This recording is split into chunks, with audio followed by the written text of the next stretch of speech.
ഞാനിപ്പോൾ ഉള്ളത് ചങ്ങനാശ്ശേരിയിലെ ഒരു മട്ടുപ്പാവിലാണ്. ഈ മട്ടുപ്പാവ് നിറയെ കൃഷിയാണ്. ഈ കൃഷി സ്വന്തം ഭക്ഷണ കാര്യങ്ങൾക്ക് വേണ്ടി മാത്രമല്ല, ഒരു അവാർഡിലേക്ക് കൂടി എത്തിച്ചിരിക്കുകയാണ്. ചങ്ങനാശ്ശേരി ഫാത്തിമാപുരം സ്വദേശിനി അനിത എം കാസിം.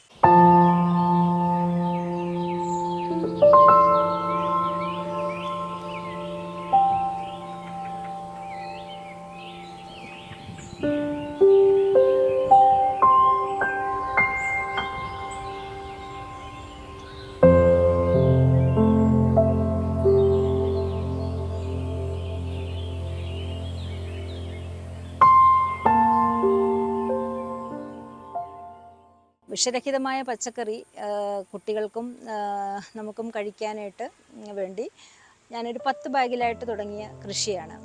പിന്നെ ഫേസ്ബുക്ക് കൂട്ടായ്മകളിലൊക്കെ ചേർന്നു. അവിടെയുള്ള വലിയ വലിയ കർഷകർ ചെയ്യുന്ന കൃഷികളൊക്കെ കണ്ടു. നല്ല കർഷകരുടെ വീടുകളിൽ പോയി അവരുടെ കൃഷി രീതികൾ കണ്ടു മനസ്സിലാക്കി.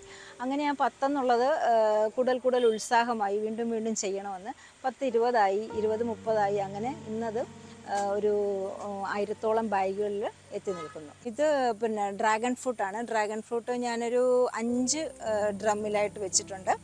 ഇത് 3 വെറൈറ്റി ഡ്രാഗൺ ഫ്രൂട്ടാണ്. ഈ പിങ്ക് കളറിലത്, വൈറ്റ്, പിന്നെ ഒരു വയലറ്റ് കളറ്. ഇതിൽ നിന്ന് എനിക്ക് നല്ല രീതിയിൽ ഫ്രൂട്ട്സ് എനിക്ക് കിട്ടാറുണ്ട്. നമ്മൾ കടകളിൽ നിന്ന് വാങ്ങിക്കുന്ന ഡ്രാഗൺ ഫ്രൂട്ട് കഴിച്ചാൽ നമ്മൾ ഒരിക്കലേ അത് വാങ്ങുകയുള്ളൂ. പക്ഷേ ഇത് കഴിച്ചാൽ നമുക്ക് വീണ്ടും വീണ്ടും അത് കഴിക്കണമെന്നും അത് ഒന്നുകൂടെ നട്ട് വളർത്തണമെന്നുള്ളൊരാഗ്രഹം നമ്മുടെ മനസ്സിൽ ഉണ്ടാകും. ഇത് കുക്കുംബറുടെ ഒരു 3 ഇനം കുക്കുംബറാണ് ഞാൻ വെച്ചിരിക്കുന്നത്.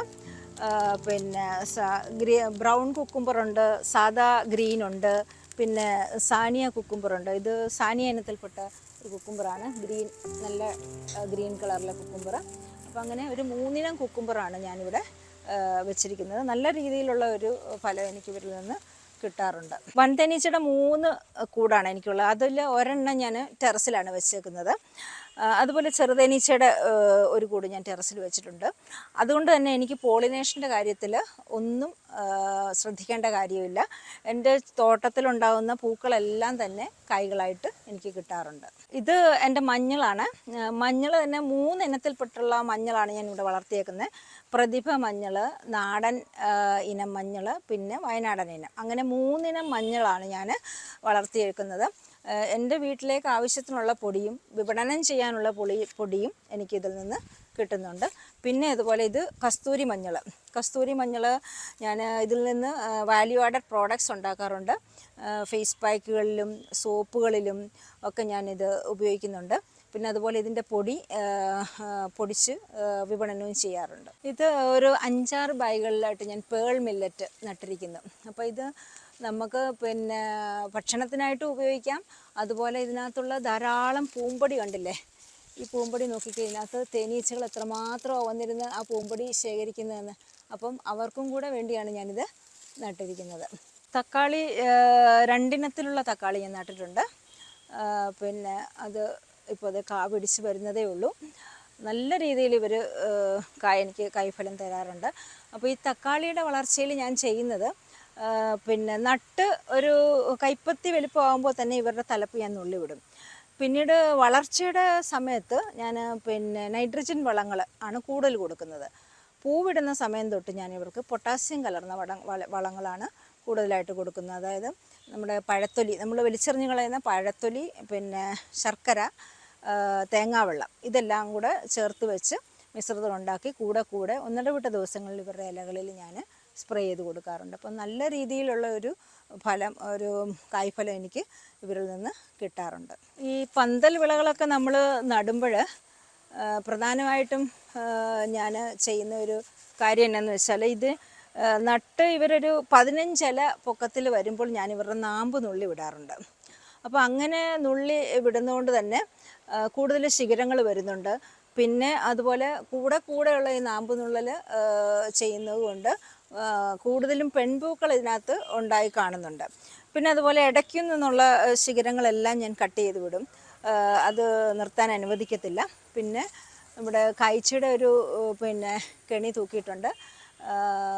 കായ്ച്ച എല്ലാം ഇതിനകത്ത് വന്ന് ഈ കെണിയിൽ അട്രാക്റ്റഡ് ആയിട്ട് ഈ കുപ്പിയിലേക്ക് വന്ന് വീഴുന്നു.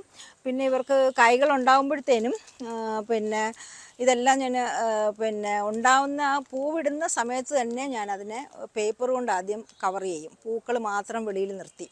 പിന്നീട് പോളിനേഷൻ നടന്നതിന് ശേഷം ഞാൻ അവരെ ഈ പ്ലാസ്റ്റിക് കൊണ്ടുള്ള കവറുകളിലാക്കി ആണ് പിന്നെ ഇടുന്നത്.